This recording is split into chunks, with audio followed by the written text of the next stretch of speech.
आवाज दो।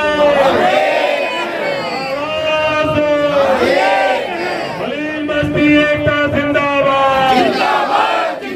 ने ये मलिन बस्ती वासियों के साथ ये धरना प्रदर्शन किया है। मालिकाना हक देने से सरकार कतरा रही, क्या मांग कर रही है? देखिए, आज 23 अक्टूबर है और 23 अक्टूबर 2024 को भारतीय जनता पार्टी की सरकार द्वारा दूसरी बार लाया गया अध्यादेश समाप्त हो रहा है। मलिन बस्तियों के लिए 2018 में जब कांग्रेस पार्टी के बैनर तले उत्तराखंड मलिन बस्ती विकास परिषद ने मुख्यमंत्री आवास कूच किया था, सरकार ने मजबूर होकर के हाई कोर्ट का जो आदेश मलिन बस्तियों के खिलाफ आया था उसको डाइल्यूट करने के लिए एक अध्यादेश लाए थे और उस अध्यादेश के 3 साल के अंदर मलिन बस्तियों को नियमित करना था। मलिन बस्तियों को नियमित करने का सरकार का वादा था, मालिकाना हक देने का वादा था, लेकिन 3 साल बीत जाने के बाद भी जब नहीं हुआ तो 2022 से पहले सरकार को डर लगा कि विधानसभा के चुनाव में हार न जाए। 2021 में फिर मलिन बस्तियों के लिए अध्यादेश लाया गया दूसरी बार। अब वो 3 साल का पीरियड फिर बीत गया और 2024 आ गया। 2024 आने के बाद भी 6 साल बीत गए।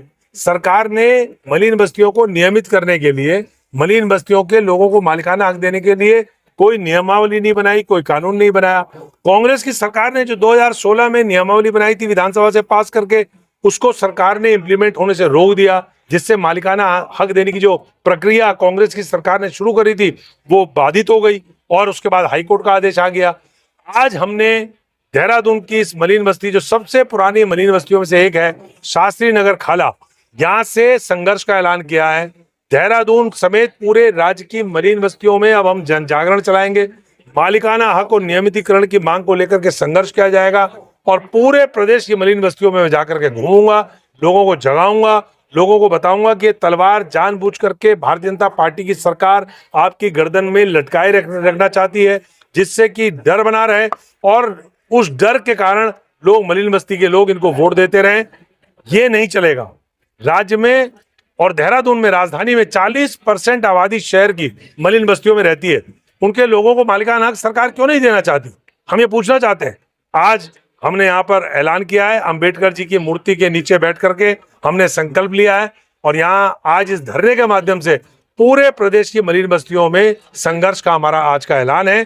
पूरे प्रदेश में अब संघर्ष होगा और इस सरकार को मालिकाना हक देना ही पड़ेगा। भाजपा ने केदारनाथ उपचुनाव में 40-40 स्टार प्रचारकों की फौज छोड़ दी। आपको लगता है कि जनता इनके स्टार प्रचारकों पर भरोसा करेगी?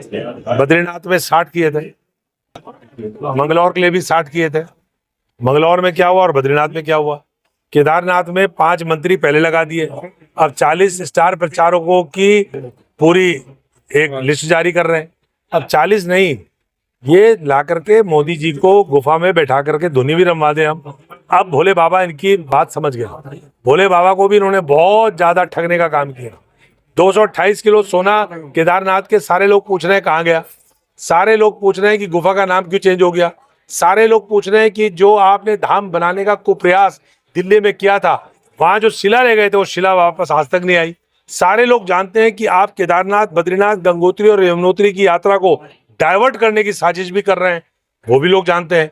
तो इसलिए प्रदेश का बेरोजगार, प्रदेश का नौजवान, केदारनाथ की जनता सारी इनकी चालाकियां समझती है। इनको जवाब चुनाव में मिल जाए। एक आपकी पार्टी में सर पर्यवेक्षकों की जो रिपोर्ट आई है उसको लेकर के काफी घमासान मचा हुआ है। जो पर्यवेक्षक है उन्होंने सीधा रिपोर्ट, अरे कांग्रेस की जीतने की संभावनाएं बहुत है, टिकट की मारामारी बहुत ज्यादा है, इसलिए ऐसा चलता रहता है। टिकट जब हो जाएगा सब लोग ये घर के चुनाव लड़ेंगे और जीतेंगे। तो आप लोग जीत को लेकर के आश्वस्त हैं? बिल्कुल, जनता के ऊपर हमें पूरा भरोसा है और केदारनाथ की जनता निश्चित तौर पे कांग्रेस को विजयश्री दिलवाएगी। मजबूत बनाने के लिए हमारी आर्थिक सहायता कीजिए। ये एक आजाद मीडिया हाउस और कमजोरों की आवाज है। आप हमें देखें, सुने, पढ़ें और हर महीने ज्यादा नहीं, सिर्फ 100 रुपए से मदद करें। डिटेल्स डिस्क्रिप्शन में मौजूद हैं।